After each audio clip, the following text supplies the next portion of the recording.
За сайн байцгаана уу та бүхэнд энэ өдрийн мэндийг хүргэе. За өнөөдрийн засгийн газрын хуралдаанаар хэд хэдэн асуудлуудыг шийдсэний нэг хэсэг нь бол цахим хөгжил инновац харилцаа холбооны салбартай холбогдлолтой зүйл байлаа. За өнөөдөр бид бүхэн өнөөдрийн засгийн газрын хурлаар хиймэл оюун ухааны үндэсний зөвлөлтөй боллоо. За ингэснээр бид бүхэн хиймэл оюун ухааныг салбар бүрт хэрхэн зөв зохистой ашиглах уу? За цаашлаад мөн үүнээс гадна төрийн үйлчилгээнд хэрхэн хиймэл оюун ухааныг зөв зохистой оруулах вэ гэдэг дээр бодлогын түвшинд нэгдсэн байдлаар салбар дундын үйл ажиллагааг зохицуулах боломж бүрдэж байгаа. За би бас та бүхэнд хиймэл оюун ухааны холбогдлолтой хэд хэдэн мэдээлэл өгье гэж бодож байна.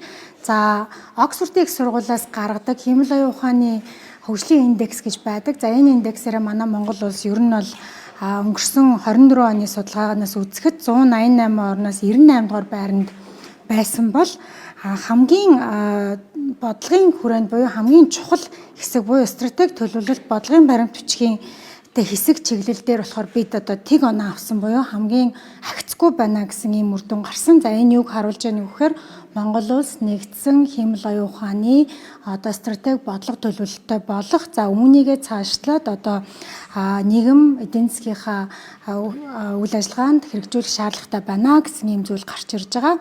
За өнөөдрийн байдлаар дэлхийд дахина одоо бид бүхний өдөр тутмын амьдралд AI буюу хиймэл оюун ухаан маш одоо хурцтай нэвтэрч байна. Өдөр тутмын амьдралдаа хүмүүс хэрэгжилж байна. За цаашлаад одоо бусад улс орнууд бол боловсролынхаа хөтөлбөрийн томоохон хэсэг болгож байна. Эрүүл мэндийнхаа салбарт гол одоо хэрэглэх технологи болгож ашиглаж байна. За энэ ч утгаараа дэлхийд дахина өнөөдөр 320 тэрбум долларын хэмжээтэй санхүүжилтийг бол AI инфраструктур буюу AI-тай холбогдлолтой дэд бүтц зориулан зарцуулж байна. За энэ тэр дундаа дата центр гэдэг энэ зүйлүүд байна. За нөгөө талдаа 2 триллион долларыг AI-ийн технологи зориулан зарцуулж байна. За энэ юг хэлж яах вэ гэхээр дэлхийд дахина AI гэдэг зүйл бол маш хурдтай хөгжөө технологи гэдгийг харуулж байна. За нөгөө талдаа бид бүхний хөрш улс болох улс маань хүртэл одоо 15 дугаар 5 жилийн төлөвлөгөөндөө AI болон өндөр технологиг болвол бүх үйлдвэржилтэндээ оруулах бөгөөд өдөр тутмын амьдралтаа оруулнаа гэдэг ийм бодлогыг барьж байгаа. Тэгэхээр Монгол улсын хувьд ч гэсэн одоо бид бүхэн дэлхийн хөгжилтэй хөл нийлүүлэн алхаж за энэ AI-ийн урсгал за тэгээд дээрэс нь энэ AI өндөр технологи цаашлаад энэ квантум компьютинг буюу одоо процессын энэ нөхцөлд манай Монгол улс ер нь ямар байдлаар дэлхийн энэ зах зээлд оролцохын ямар байдлаар одоо энэ дөрөвдүгээр аж үйлдвэржилтийн эрүүл үед нөлөөтэй оролцохын гэдгээ тодорхойлох шаардлагатай болсон. За энэ утгаараа үзэхэд бол бид нар судалгаанаас үзэхэд манай Монгол улс бол энэ AI инфраструктур оюун ухааны хадгалалтын энэ үе шатанд буюу одоо дата центрийн үе шатанд оролцох нь хамгийн зүйтэй буюу манай Монгол улсад өр өгөөжтэй юм байна гэж үзсэн. За энэ ч утгаараа Монгол Улсын засгийн газраас AI ногоон дата төвийг одоо Монгол улсад барьж байгуулах бодлогыг тодорхойлон гаргаад одоо энэ COP17-гийн үеэр дэлхийд одоо манай Монгол улсад хэрхэн хөрөнгө оруулах уу, хөрөнгө оруулалт ямар нөхцлүүд байгаа, хууль эрх зүйн орчнууд ямар байгаа вэ гэдгийг одоо танилцуулахаар бэлтгэж ажиллаж байна. За энэ хүрээндээ Монгол улсын одоо анхдагч хууль буюу өгдлийн тухай хуулийнхаа нөхцөл байдлыг танилцуулна. За нөгөө талдаа Монгол улсын одоо өнөөдрийн газар нутгийн байдал, за цаг агаарын таатай байдал, за үүн дээрээ нэмэгдүүлээд өгдлийн тухай одоо анхдагч хуулиа уялдуулснаар хэрхэн бид бүхэн яаж одоо олон улсын зах зээлд таатай орчныг бий болгож байгаа танилцуулахаар ийм төлөвлөгөө хийж ажиллаж байгаа. За ингэснээр бид бүхэн одоо энэ түрүүний хэлээд байгаа 2 триллион долларын буюу за AI технологийн салбарт буюу нөгөө талдаа одоо 300 орчим тэрбум долларын хөрөнгө оруулалтын энэ орчинд тоглогч болж орж ирэх боломжтой болж байна гэж үзэж байгаа. За нөгөө талдаа бид бүхэн энэ хиймэл оюун ухааны үндэсний зөвлөлийг байгуулснаар одоо дотоодынхоо салбар дундын уялдааг хангана гэж харж байгаа. За хамгийн гол нь боловсролын салбарт бид бүхэн хэрхэн одоо AI-ийн хөтөлбөрийг оруулж ирэх үү, эрүүл мэндийн салбарт бид нар AI-ийг хэрхэн одоо оруулж ирэх үү. За үүнээс гадна төрийн үйлчилгээг хэрхэн иргэдэд AI суурьтай ойрхон болох вэ гэдэг дээр анхаарч байгаа гэсэн үг. За өнөөдөр та бүхэн мэдж байгаа Монгол улсын хэмжээнд ийм Монгол маань үйл ажиллагаа явуулдаг. За ийм Монгол үйл ажиллагаа явуулсныхаа үр дүнд бол өнөөдөр 110 сая үйлчлэгийг иргэдэд хүргэсэн байна. Ингэхдээ одоо нийт Монгол улсын иргэн буюу 3.6 сая хүний 2.1 сая нь бүртгэлтэйгээр үйл ажиллагаа авж байна. За тэгвэл одоо бид бүхэн энэ AI дээр суурилсан төрийн үйлчлэгийг хэрхэн үзүүлэх вэ гэдэг рүү илүү анхаарна гэсэн үг. Ингэснээр иргэд одоо ийм Монгол дээр ороод ийм үйлчлэгээ хэрэгтэй байна гэхээс илүү төр иргэдийнхээ одоо шаардлагатай үйлчлэгийг урьдчилан таньж мэдэж урьдчилан төлөвлөж үйлчлэгээ үзүүлдэг энэ боломжуудыг бий болгох зэрэг олон давуу талууд үүснэ гэж үзэж байгаа. За энэхүү зөвлөлд ямар бүрэлдэхүүнтэй байгаа гэдгийг би бас тодорхой танилцуулъя гэж бодож байна. За энэхүү хиймэл оюун ухааны үндэсний зөвлөлийн ахлахаар бол ерөнхий сайд өөрөө байгаа. За дэд даргатай байгаа. Дэд даргаар бол Захин мөргөжил инновац харилцаа холбооны сайд. За үүнээс гадна боловсролын сайд байгаа. За боловсролын сайд байгаа бол энэ урт удаан хугацаанд боловсролын хөтөлбөртөө хэрхэн зөв зохистой энэ AI-г оруулах уу? За үүнээс гадна бид бүхэн ирээдүйд ер нь AI-г яаж харж байгааг маш чухал сэдвүүд байгаа учраас боловсролын сайд бас нэг дэд даргаар нь орж ирж байгаа. За цаашлаад эдийн засгийн хөгжлийн дэд сайд, гадаад харилцаа санг гэдэг ингээ бүх салбарын дэд сайдууд оролцож байгаа. За үүнээс гадна энэ салбарт үйл ажиллагаа явуулж байгаа мэрэгжлийн холбоодууд, за төрийн бус байгууллагуудын төлөөллүүд маань оролцож байгаа. За энэ дээр одоо үндэсний хиймэл оюун ухааны мэрэгжлийн зөвлөл байна. За ингээ үндэсний хиймэл оюуны мэрэгжлийн зөвлөлөөс гадна одоо хувийн хвшлүүдээс оролцож байгаа юм байгаа. Тэгэхээр бид бүхэн одоо энэ салбарт үйл ажиллагаа явуулж байгаа технологийн салбарын мэрэгжлийн зөвлөлүүд, за дээрээс нь төр оролцсон буюу төр хувийн хвшлийн хамтын ажиллагааны хүрээнд энэхүү зөвлөл маань үүсгэн байгуулагдаж байна. За баярлалаа. Асуух асуултаа байна уу? За баярлалаа.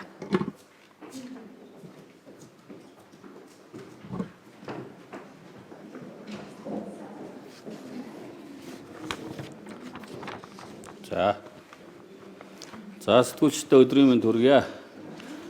Би миний өөс хоёр чиглэлээр мэдээлье. Нэгт өнөөдрийн засгийн газрын хуралдаанаар Монгол улсын цөлжилтийн төлөв байдлын судалгааны эцсийн тайлан боловсролдож гарсантай холбогдуулж мэдээллийг хийн. За хоёрт одоо талуудын баг хурлын бэлтгэл ажлын явц энэ чиглэлээр товчхон мэдээлэл өгөхөөр бэлтгэлээ. За цөлжилтийн төлөв байдлын судалгааны тайлан эслэгдэж гарсан байна. За энэхүү судалгааг 2025 оны 3 дугаар сараас хойш хийсэн. За ер нь судалгааны 1991-ээс 2025 оны энэ 30 гаруй жилийн хугацааны өгөгдөлд суурилж ингэж судалгааг хийсэн. Цаг уур эрдэмтшилгээний хүрээлэн бусад одоо эрдэмтшилгээний байгууллагуудын эрдэмтэн судлаачдын оролцсон 20 гаруй судлаачдын хүрээнд энэхүү судалгааг хийж дуусгалаа. За бид бүхэн өнөөдөр Монгол улсын нийт газар нутгийн одоо 76% нь цөлжилтөд ямар нэг байдлаар өртөж эхэлсэн байна гэсэн ийм тоон судалгаатай байдаг. За энэ тоон судалгаа бол 2020 оны тоон судалгаа. 20 онд хийсэн төлөв байдлын тайлангийн судалгааны дүн. За тэгвэл өнөөдөр энэ судалгааг 5 жил тутамдаа нэг хийдэг. Ингээд өнөөдөр хийгээд копийн өмнө одоо энэхүү тайлан судалгааны тайлан одоо эцлэн гарсан байна. За энэхүү тайлангаар нийт газар нутгийн 81.9% нь цөлжилтөд ямар нэг хэмжээгээр өртөж эхэлсэн байна гэсэн ийм одоо ерөнхий дүгнэлт гарсан байна. За гэхдээ энэ одоо дүгнэлтийн ялгаа цагийг бас манай одоо сэтгүүлчид бас анзаарч үзэх хэрэгтэй. Нийт газар нутгийн 81% дотроо 100% гэж авч үзвэл 0.9% нь одоо нэг хүчтэй нэрвэгдэж эхэлсэн байна. За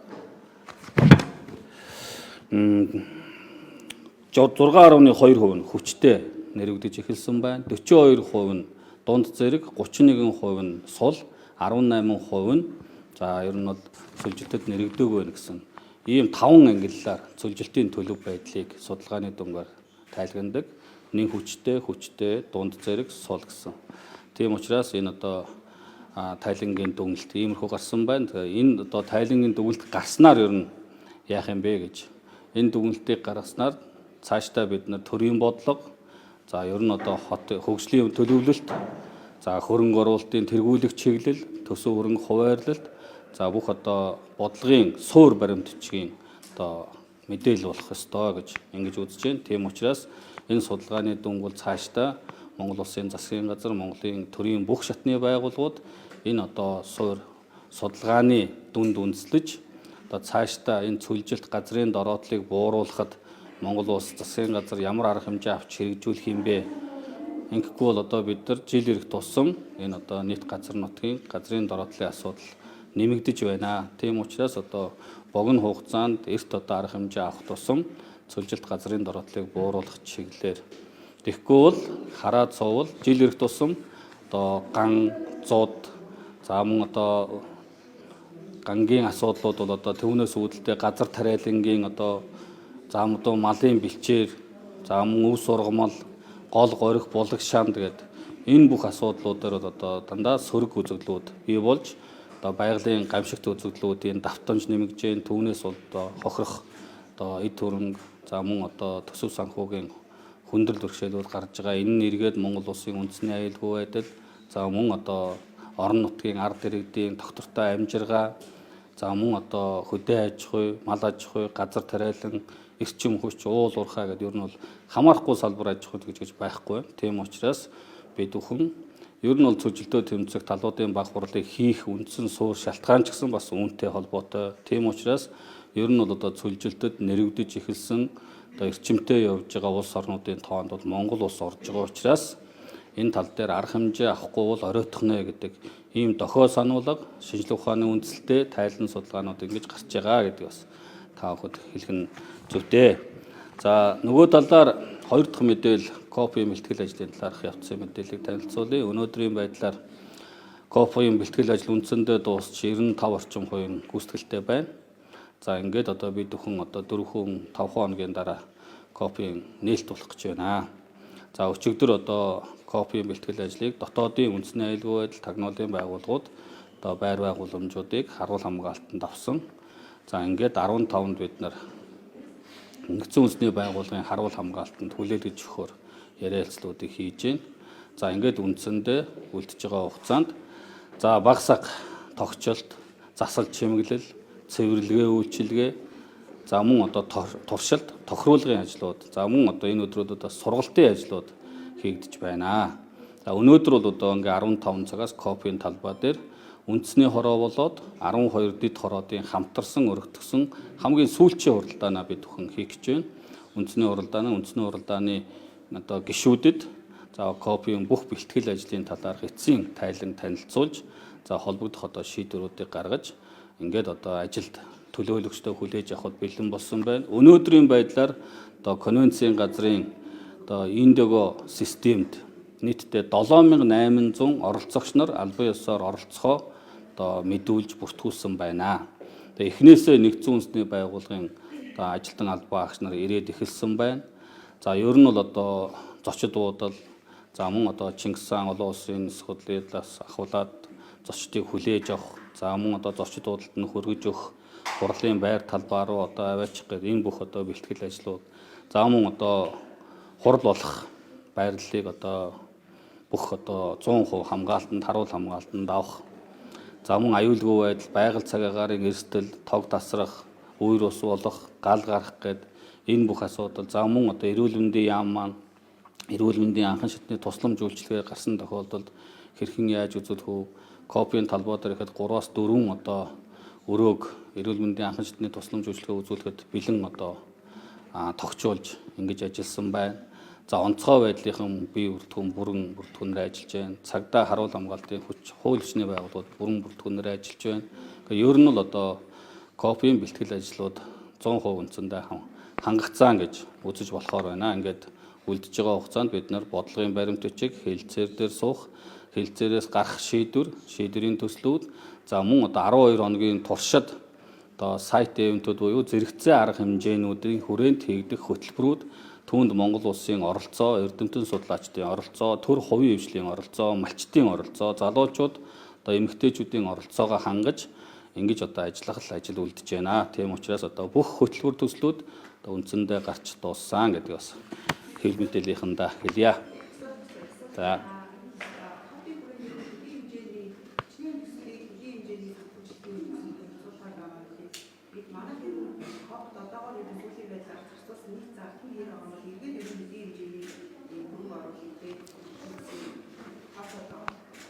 За КОВ-той холбоотой төсөв санхүүжилтүүд нэгт яамны вебсайтн дээр нээлттэй байгаа гэдгийг нэгтэлээ.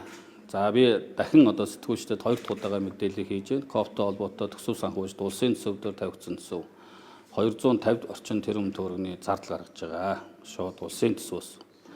За нэг 20 орчим тэрбум төгрөгийн төр хувийн хвшлийн түншлэл. За мөн одоо зарим улсуудаас одоо хандив туслан дэмжлэгүүд үзүүлсэн. За энэ бүх ажлууд манай одоо вебсайтн дээр нээлттэй байгаа. За КОВ-ийн ажлын албанд одоо КОВ-ийн үеэр хилцүүлгийн үеэр төслөө санаачлага одоо танилцуулахаар нийтдээ 298 төсөл төр хувийн хвшлээс төрийн бос байгууллагууд төрийн байгууллагуудаас ирсэн. За энэ одоо төслүүдийг ирсэн дараалалаар нь Монгол улсаас санаачилж байгаа 3 санаачлагын хүрээнд бэлчээр, газар ус, за одоо дэд үтсийн асуудлууд дээр ингээ 3 санаачлагын хүрээнд ангилаад энэ төслөтөрүүдийг аль болох цэнхэр бүс болоод ногоон бүсээр танилцуулахаар ингэж одоо шигтгэж хөтөлбөрт нь оруулж өгсөн. Санаачлагаа ирүүлсэн одоо төр хувийн хвшлэлийнхэн энэ төслүүдэд танилцуулнаа. За өнөөдрийн байдлаар одоо танилцуулагдах төслүүдийг ямар хэмжээнд ямар хөрөнгө оруулалт орно гэдгийг бол өнөөдөр хэлэхэд эрт байна. Тийм учраас тухайн сайт ивентүүд дээр оролцогч нарыг татаж, гадаадын хөрөнгө оруулагч нар, донор улс орнуудыг татаж оролцуулж, за мөн одоо түнш орнуудын оролцогч нарыг оролцуулснаар одоо бас тухайн үед энэ төсөл хөтөлбөрийг хэрэгжүүлэх, за хөрөнгө оруулалтыг босгох, татах тэр болцоо боломжууд бол тухайн үед гарч ирдэг. Улс орнууд тухайн үед тухайлбал 24, 25-ны өдөр санхүүжилтийн өдөр амлалтуудаа өгдөг. За аль төсөл дээр одоо МАЮ буюу гарын үсгийг одоо зурх вэ? Аль төсөл дээр амлалт өгөх вэ гэдэг асуудлууд бол тухайн өдрөө шийдэгдэг учраас өнөөдөр бол энэ төсөл хэрэгжин, энэ төсөл тэдэн тэрбум төгрөгийн санхүүжилт одоо бослоо гэдэг юм уу, татлаа гэдэг ийм одоо асуудал бол хэлэхэд эрт байна. Гэхдээ КОВ-ийн үеэр одоо бас өмнө бэлтгэл ажлын хүрээнд Европын холбооны банк гэхэд өнөөдөр бол манай улсад 200 сая еврогийн хөрөнгө оруулалт зээлийн асуудлыг зөвхөн одоо ногоон байгууламж болоод сэргээг төрчин хүчний чиглэлээр хөрөнгө оруулалтыг хийнэ гэдгийг амлацсан КОВ-ийн үеэр санхүүжилтийн үеэр гэрээнд гарын үсэг зурна. Гэх мэтчлэн ингээд хөрөнгө оруулалтыг оруулах сонирхолтой аж ахуйн нэгжүүд банк санхүүгийн байгууллагууд амлалтаа өгөөд за мөн хамтран ажиллах гэрээнд гарын үсэг зураад явгана. Бид нар бол ер нь бол гаргасан санхүүжилтаа бол одоо хангалттай олоод авах ийм болцоотой гэж тооцоолж байгаа. За миний хэвлэлийн үеэр ярьж байсан 150 орчим тэрбум төгрөгийн хөрөнгө оруулалт орно гэдэг бол энэ бол зөвхөн энэ гадаадаас ирж байгаа оролцогч нарын зочид уудал, за хоол унд, дэлгүүр хоршоо, аялал жуулчлал гээд энэ бүхээс шууд орох эдийн засгт нөлөөлөх нөлөөллийг бид хүн тооцож байгаа. 6-аас 8 мянган оролцогч ирсэн тохиолдолд эдийн засгт шууд орох нөлөөлөл нь энэ. Тэгээ энээс гадна тусдаа хөрөнгө оруулалт, зээл энэ бол тусдаа асуудлууд. Тийм учраас хөрөнгө оруулалт, зээлийн асуудлууд бол тухайн цаг үедээ одоо улс орнууд хэрэгжүүлэх сонирхогч талууд амлалтаа өгж, за гэрээ санхүүжилтийн одоо асуудлуудаа хийдэг учиртай шүү гэдэг бас хэлье. За ер нь бол Риотинтой ч гэсэн одоо бараг 1 тэрбум долларын шиху одоо хөрөнгө оруулалтыг одоо хийхээр амлахаар одоо манай КОВ-ийн үеэр амлахаар бэлтгэл ажлуудыг хангаж байгаа мэдээллүүдийг бид авж байгаа. Гэхдээ энэ мэдээллүүд бас одоо нууцын зэрэгтэй тухайн үед одоо бас тухайн компаниуд оролцогч талууд мэдээллүүдээ тухайн үед одоо санхүүжилтөд амладаг учраас өнөөдөр бол одоо зарлахад эртээ байгаа. Ер нь бол сэтгүүлчдийн хүсэж байгаа гаргасан зардлыг одоо хангалттай буцаагаад олчих хэмжээнд байна гэдэг бас хэлье. Харин би дөнгөж сая хэлээ 7800 орчим. Тэ. Систем бүртгүүлээд 7800 оролцогч нар албан ёсоор бүртгэлээ хийлгээд оролцсон. Энэ бүртгэл дуусаагүй байна. КОВ дуустал хугацаанд бүртгэл үргэлжилнэ. Тийм учраас үлдэж байгаа 4-5 хоногийн хугацаанд ч гэсэн бүртгэлүүд улам нэмэгдэнэ. Тийм учраас одоо бид нар бол нэг 8000 гаруй оролцогч нар ирэх багцаа юм. Энэний нэг 1000 гаруй одоо Монгол талын оролцогч нар байгаа. За тэгээ үндсэндээ нэг 6000 гаруй яг гадаадын оролцогч нар оролцох юм төлөвтэй байна гэж төлөвлөж исэн яг энэ хүрээнд ер нь оролцогч нар байхаар ийм байдалтай байна. За өнөөдрийн байдлаар хэдийгээр бензин шатхууны асуудалтай ч байгаа ч гэсэн Монгол Улсын засгийн газар ажил хариуцсан чиглэлгийн яамдууд бүх талаар бэлтгэл ажлыг хангаж онгоцны болоод бензин дизель түвшний тасалд үүсэхгүй байх чиглэлээр бодлого арга хэмжээ авч ажиллаж байна. Өнөөдрийн байдлаар ямар нэг одоо нислэг хойшилсан гэдэг юм уу, арга хэмжээ хойшлогдсон юм асуудал байхгүй. Бүх ажил КОП-ийн бүх хурлууд төлөвлөсөн цаг хуваарийн дагуу ингэж болно гэдгийг бас та бүхэнд хэлье. За сургууль цэцэрлэгүүдийн асуудал, цэцэрлэгийн бүртгэл эхэлсэн, хүүхэд залуучуудын 1-р ангийн бүртгэл эхэлсэн.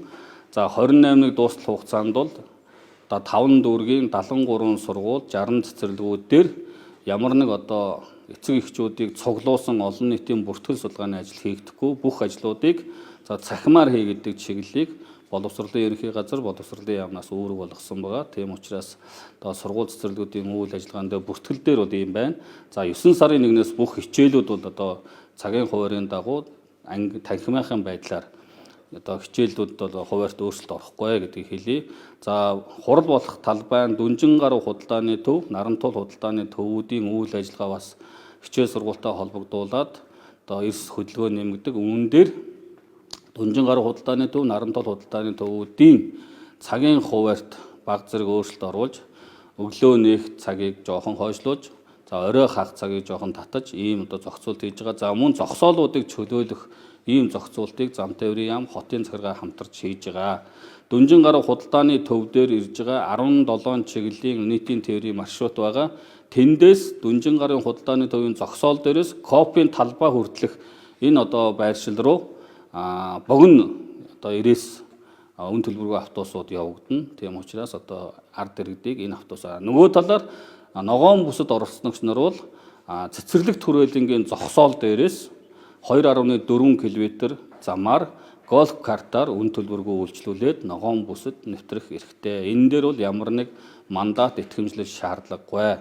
Зөвхөн цэнхэр бүсэд оролцогч нарын хувьд бол урьдчилсан бүртгэлийн хүрээнд мандатаа авч орох ийм л одоо боломжтой гэдгийг бас та бүхэнд хэлье.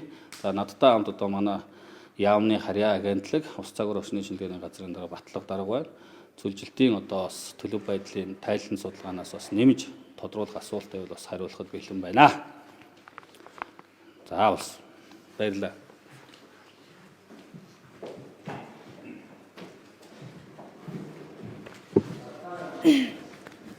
За сайн байцгаана уу.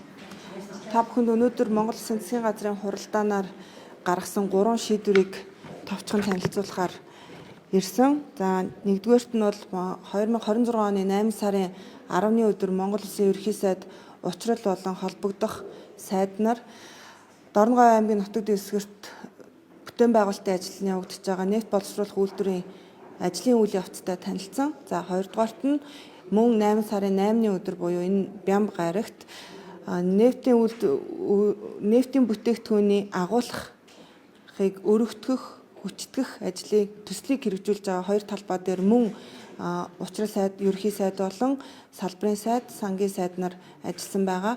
3 дугаарт нь бол өнөөдөр замын хөдөлгөөний аюулгүй байдлын тухай хуулинд заасанчлан замын хөдөлгөөний аюулгүй байдлын үндэсний зөвлөлийг бол ерөнхий сайдаар ахлан байгуулсан. За энэ мэдээллүүдийг та бүхэнд хүргэнэ. За та бүхний мэдж байгаачлан нефть боловсруулах үйлдвэр бол энэтхэгийн засгийн газрын зээлийн санхүүжилтээр болон манай засгийн газрын хамтарсан одоо хөрөнгө оруулалтаар үйл ажиллагаа эхлээд за төслийн явц бол харьцангуй бас удаашралтай байгаа. За талбай дээр ажиллах үед бол бүтээн байгуулалт, үйлдвэрийн бүтээн байгуулалт 60% таа гэдэг мэдээлэл өгсөн. За төслийн үйл явц яагаад гацсан шалтгаан бол одоо оролцогч талууд их олонтой. За мөн одоо манай Монгол улсын хувьд бол иргэний бүтээн байгуулалтыг хийснээс биш одоо сүүлийн 30 жилийн түүхэнд бол яг ийм үйлдвэрийн томоохон бүтээн байгуулалтыг бас хийгээгүй. Тэгэхээр энэ одоо инженерчлэлийн дэд бүтцийн магадлага болон энэ салбарт одоо мөрдөгдөж байгаа тушаал шийдвэрүүд мөн стандартуудыг бас өөрчлөх шаардлага тавигдж байгаа. За түүнчлэн бас санхүүжилтийн одоо ажил удаашралтай, олон нийтийн мэдлэг ойлголт бас харьцангуй дутмаг гэдэг энэ олон одоо хүчин зүйлээ шалтгаалan бүтээн байгуулалтын ажил бол удаашралтай байсан.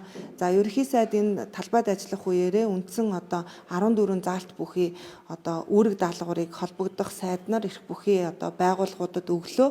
За нэгдүгээрт нь бол одоо энэ бүтээн байгуулалттай холбоотой одоо татвар болон үр төлбөртэй холбоотой үүсэх харилцааг аль болох багасгах, зээлийн шугамыг саадгүй нээх, зээлийн одоо хэмжээг нэмэгдүүлэх боломжуудыг Монгол Улсын засгийн газрын одоо хийж хэрэгжүүлэх энэ хариуцж байгаа хэсэг дээр тодорхой үйл ажиллагаа авч хэрэгжүүлэхийг бол сангийн сайд болон аж үйлдвэр эрс баялагын сайд, Эрдэнэс Монгол Чингис хаан үндэсний баялагын сан түүний одоо төлөөлөл удирдах зөвлөлийн дарга нарт үүрэг болгосон. За түүнчлэн энэхүү төсөл нь өөрөө зөвхөн нефт боловсруулах үйлдвэрийг дагаад маш олон төрлийн жижиг үйлдвэрүүд үйл ажиллагаа эхлүүлэх ёстой. Тэгэхээр нэг ёсондоо кластер хэлбэрээр хөгжих боломжтой гэж харж байгаа. Тэгэхээр энэ засгийн газрын хуралдааны шийдвэрээр бол цаашид энэ төслийг үйлдвэр технологийн парк хэлбэрээр хөгжүүлж одоо үйл ажиллагааг нь жигд хурдцтай эрчимжүүлэх арга хэмжээ авах үүргийг бол аж үйлдвэр эрс баялагын сайдад өгсөн. Тэгэхээр энэ шийдвэр дараагийн 7 хоногийн засгийн газрын хуралдаанаар гарах хүлээлттэй байгаа. За энэ бол Монгол улсын хэмжээнд мөн стратегийн томоохон ач холбогдолтой үйлдвэр 2028 онд ашиглалтанд орно гэсэн төлөвлөгөөтэй ажиллаж байгаа. За энэ хүрээндээ бол үйлдвэрийн бүтээн байгуулалтын үйл ажиллагаа, үйлдвэрийн талбайг бол дотоодын цэргийн хамгаалтанд авна гэдэг шийдвэрийг гаргасан. За бид үйлдвэрийн бүтээн байгуулалтын хажуугаар мөн уг үйлдвэрт ажиллах хүний нөөцийн хүртээмж иргэдээ албан хаагчдын мэрэгшүүлэх ажлыг бол орхиж болохгүй. Тэгэхээр энэ чиглэлээр одоо саналаа болон судалгаагаа боловсруулж танилцуулахыг эдийн засгийн хөгжлийн сайд болон боловсруулалтын сайд нарт үүрэг өгсөн.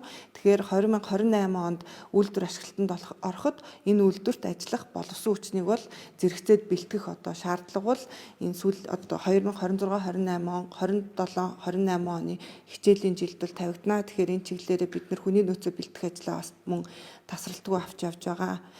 Мөн орон нутгийн хувьд бол иргэдийг үнэн зөв мэдээллээр хангах үр ашиг одоо үр дүн Монгол улсын иргэдийн одоо хүртэх боломжуудыг бол нээлттэйгээр мөн зөв зүйтэй өнцгөөс нь бас сурчлан таниулах холбогдох мэдээллээр бүрэн хангах ажлыг бол орон нутаг болон холбогдох төрийн байгууллагууд хийх ёстой. Энэ чиглэлийн үүргийг бол орон нутагт болон төрийн байгууллагуудад өглөө.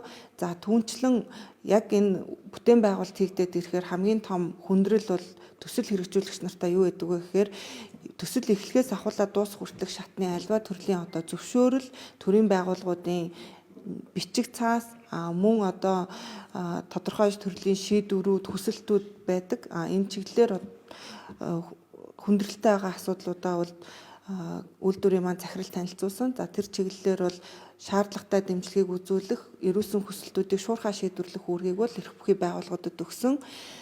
За би түрүү хэлсэн энэ төсөл бол оролцогч тал олонтой.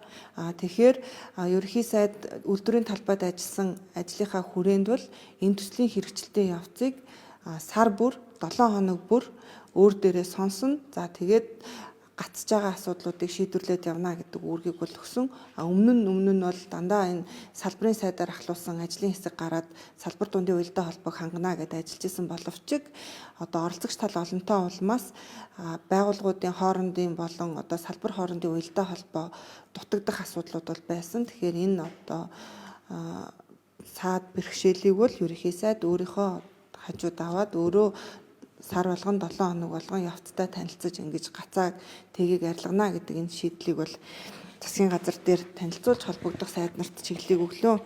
За дараагийн нэг нь та бүхэнд би танилцуулах гэж байгаа нь Монгол улсын засгийн газрын үйл ажиллагааны мөрийн хөтөлбөр дээр бол газрын тосны бүтээгдэхүүний агуулгах савыг өргөтгөх, хүчтгэх, өргөжүүлэх одоо мөрийн хөтөлбөр байгаа. За үүнийхээ хүрээнд бол бид нар 21 аж ахуй нэгжийн 26 төсөлд нийт 365 тэрбум төгрөгөнд бол Монгол банк болон арилжааны банкудтай хамтарсан одоо хөнгөлөлтөө зээлийг бол гаргаад хэрэгжүүлээд явж байна. За одоогоор бол яг 18 аж ахуй нэгжийн 22 төсөл бол хөнгөлөлтөө зээл аваад ингээд энэ маань 171,490 тонны багтаамжтай энэ агуулга барих төслүүд бол хэрэгжээд явж байна. За энэ төсөл бүрэн хэрэгжиж дууснаар бол Монгол улсын 23 өдрийн одоо нөөцийг агуулгахын боломж бүрднэ гэдэг хүлээлттэй байгаа. За энэ хүрээндээ ерөнхий сайд болон холбогдох албаны хүмүүс 2026 оны 8 сарын 8-ны өдөр Сан Петролиум компани болон Шурхлай компани одоо бүтээн байгуулалтын үйл явцтай танилцсан. За энэ хоёр төслийн хувьд бол нэг төсөл нь бүрэн дууссан. Одоо улсын комисс хүлээж авах холбогдох ажлууд хийгдэж байгаа. Нөгөө төсөл нь бол явцсан саадгүй ингээд явж байгаа ийм ажиллаж байгаа ажиллаж байна. Тэгэхээр энэ дээр мөн одоо засгийн газрын гишүүд ажиллаад ямар чиглэлийг өгч ийнвэ гэхээр нэгдүгээрт мөн адилхан төсөл хэрэгжиж эхэлснээс дуус хүртэлх хугацаанд дунд шатанд одоо төсөл хэрэгжүүлэгч нар эрх бүхий төрийн байгууллагаас авах зөвшөөрөл болон албан бичиг одоо шийдвэр гаргалтыг эсвүүлтгүү гаргахгүйгээр төрийн шуурхаа шийдвэрлэх саадгүй гаргаж өгөх чиглэлийг бол өгч байгаа. За мөн төсөл дууссан одоо компани агуулгыг улсын комисс хүлээж авах ажлыг бол шуурхайлахыг Дамжны сайд болон нийслэлийн цэцэг дарга нарт мөн үүрэг өгсөн. За төслүүдэд олгодох хөнгөлтэй зээлийг улсын төсөв тухай бүрд суулгаж шийдвэрлүүлэх асуудлыг бол мөн Мэд сайхан сайдад өгч одоо энэ зээл санхүүжилт удаашрах асуудлыг бол шийдвэрлэх чиглэлээр холбогдох үүргүүдийг мөн өгсөн. За мэдээж том төсөл хэрэгжээд ирэхээр цаана нь бид нэр үр ашиг хариуцлага яригддаг. Тэгэхээр эрх бүхий байгууллагуудад бол энэ төслийн санхүүжилтийн үр ашиг болон хяналтыг сайжруулах, хяналтыг тасралтгүй одоо шуурхай тавих чиглэлийн үүргүүдийг бол өгсөн ийм засгийн газрын хуралдааны тэмдэглэл гарсан. За дараагийн нэг асуудал нь болохоор замын хөдөлгөөний аюулгүй байдлын тухай хуулийн заасанчлан Монгол Улсын ерөнхий сайдаар ахлуулсан салбар дундын уялдаа холбоог хангах үндэсний зөвлөл байнгын ажиллагаатай орон тооны бус үндэсний зөвлөлд ажиллаж үйл ажиллагааныхаа тайланг жил бүр улсын хуралд тайлагнах юм үүрэгтэй байдаг. Тэгээ 2025 онд бол энэ зөвлөл татан буugдсан. Тэгэхээр сүүлийн 5 жилийн судалгааг харах юм бол 100 мянган хүн тутамд ноогдох авто тээврийн осол болон авто тээврийн ослын улмаас амиа алдсан иргэд хүүхдүүдийн тоо тасралтгүй өссөөр байгаа. За энэ үзүүлэлтээр мөн бас бид одоо дэлхийн нийтийн хэмжээнд бол нэлээд өндөр үзүүлэлттэй зам тээврийн ослын одоо эрсдэл өндөр орны тоонд зүй ёсоор орсон. Тэгэхээр энэ асуудлыг шийдвэрлэхийн тулд өнөөдрийн засгийн газрын хуралдаанаар ерөнхий сайд өөрийнхөө биеэр ахлуулад дэд дахлагчаар нь зам тээврийн сайд ажиллахаар мөн нэг дэд дахлагчаар нь одоо буян тогтгохын болд гэж олон нийт бол мод төслийн продюсер болд гэж илүү сайн мэддэг. Энэ хүнийг ажилуулахаар ийм салбар дундын уялдаа холбоог хангах чиг үүрэг бүхий үндэсний зөвлөлийг байгууллаа. За энэ зөвлөл маань бол дөрмөө өнөөдөр бас баталсан. Тэгэхээр хуралдаад замын хөдөлгөөний аюулгүй байдлын хуулинд заасан тодорхой чиг үүргийг бол хэрэгжүүлнэ. Тэгэхээр энэ зам тээврийн ослын асуудал, осол нэмэгдэж байгаа асуудал, ослоос гарч байгаа эрсдэл, хүний амь нас эрсдэж байгаа асуудал бол ганцхан нэг сайдын асуудал бол биш. Тэгэхээр энэ бүрэлдэхүүнд эрүүл мэндийн сайд, сангийн сайд, боловсролын сайд, гэр бүл нийгмийн хамгааллын сайд гэдэг ингээ өргөн 12 хүний бүрэлдэхүүнтэй мөн хувийн хвшлийн төлөөлөлд оролцсон ийм бүрэлдэхүүнтэй ажлын хэсэг ажиллана. Тэгэхээр хуульд заасан чиг үүргээ хэрэгжүүлэхээс гадна иргэд ер нь хотод одоо хотын соёлтой хэрхэн одоо нийцэж амьдрах юм бэ гэдэг олон нийтэд чиглэсэн сурталчилгааны ажлуудыг бас илүү өргөн хүрээтэйгээр үр дүнтэйгээр хэрэгжүүлэх болов гэдэг хүлээлттэй байгаа. За ингээ мэдээлэл туслаа, баярлалаа. За газрын засгийн үйлдвэр одоо ингээ хатснаар иргэд мэдээлэл байсан. Тэр бол орон нутгийн мэдээлэл бас газрын засгийн үйлдвэр хатсах нэг шалтгаан болсон нэг хэлжлээ шүү дээ. За яг олон нийтийн олон хүчин зүйлийн бас зарим нэг хүчин зүйлд нь бол яа харахгүй орно. Тэгэхээр нөгөө орон нутагт ямар нэгэн төсөл хэрэгжээд ирэхээр орон нутгийн иргэдэд мэдээллийг бүрэн жигд хүртээмжтэй хүргээгүйгээс болоод энэ асуудлууд бол үүсдэг. Тэгэхээр ер нь бол орон нутгийн удирдлагуудыг газрын төсний үйлдвэрийн бүтээн байгуулалттай холбоотой мэдээллийг хүртээмжтэй, ил тод нээлттэй төрийн шуурхай иргэдэд хүргээрэй л гэдэг чиглэлээр бол үүрэг даалгавар өгсөн. За баярлалаа.